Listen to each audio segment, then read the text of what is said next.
মহাভারতের এই যুদ্ধ, মহাভারতের এই কথা অনেক সত্যকে প্রতিষ্ঠিত করে, কিন্তু অন্তিম সত্য এটি যে বিচ্ছিন্নতা ও বিভেদই অধর্মের মূল কথা। আর একাত্মবোধই ধর্মের আধার। কি রূপে? স্বয়ং বিচার করুন। মানুষের হৃদয় সুখের আশায়, অধিকার ও সম্পত্তির বাসনা দ্বারা বেষ্টিত থাকে, কিন্তু আপাত দৃষ্টিতে মানুষ নিজের মাতা পিতা, সন্তানাদি, ভ্রাতা ভগিনী অথবা পত্নীর সাথে উচিত ব্যবহারই করে, কোনো অন্যায় করে না। সে সুখ আর সম্পত্তিকে সমান ভাগে বন্টন করে ভোগ করে, কারণ সে জানে যে তার সুখের ভিত্তি হল তার পরিবার, তার সুখের কারণও তার পরিবার।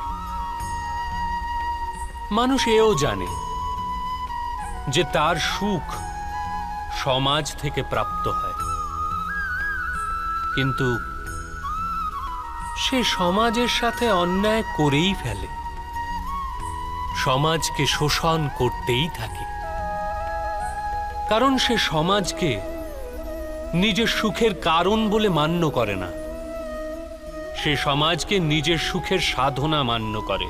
বিভেদ কেবল কারণ ও সাধনে। কিন্তু মানুষের যখন এই বোধ জাগ্রত হয় যে সমগ্র সংসার পরমাত্মারই রূপ, প্রত্যেক জীব পরমাত্মারই অংশ, অর্থাৎ কেউ পর নয়, সবাই আপন, এই সমগ্র সংসার নিজেরই পরিবার, তখন ক্রোধের কোনো কারণই অবশিষ্ট থাকে না। সমস্ত সংঘর্ষ, বৈরিতা, প্রতিশোধ বিনষ্ট হয়ে যায়। অন্তরে পরমাত্মা আর সংসারে একাত্মতা, এটি ধর্মের মূল সিদ্ধান্ত। মহাভারতের এই যাত্রা ক্রোধ হতে বোধ অভিমুখে যাত্রা, বিচ্ছিন্নতা হতে একাত্মতা অভিমুখে যাত্রা। এই ভূমিতে বসবাসকারী প্রজাগণ যতক্ষণ এই মহাভারতের কথা নিজেদের স্মৃতিতে জীবিত রাখবেন, ততক্ষণ এরূপ বিধ্বংস পুনর্বার হবে না। যে কোনো শক্তি এই মহত্বের বস্ত্র হরণ করতে পারবে না।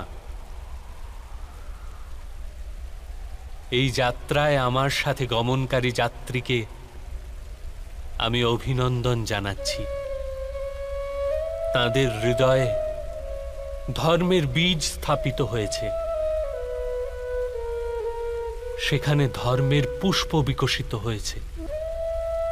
আপনার কল্যাণ হোক, সংসারের কল্যাণ হোক।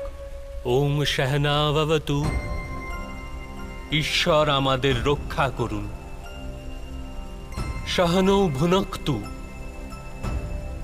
আমরা সবাই মিলে সুখ ভোগ করব। সহ বীর্যং করবাবহে। একে অপরের লাভ হেতু প্রয়াস করব। তেজস্বী মাবধীতমস্তু। আমাদের সবার জীবন তেজ দ্বারা পূর্ণ হোক। মা বিদ্বেষাবহে। পরস্পরের প্রতি কোনো দেশ অথবা ঈর্ষা না থাকে। ওম শান্তি শান্তি শান্তি।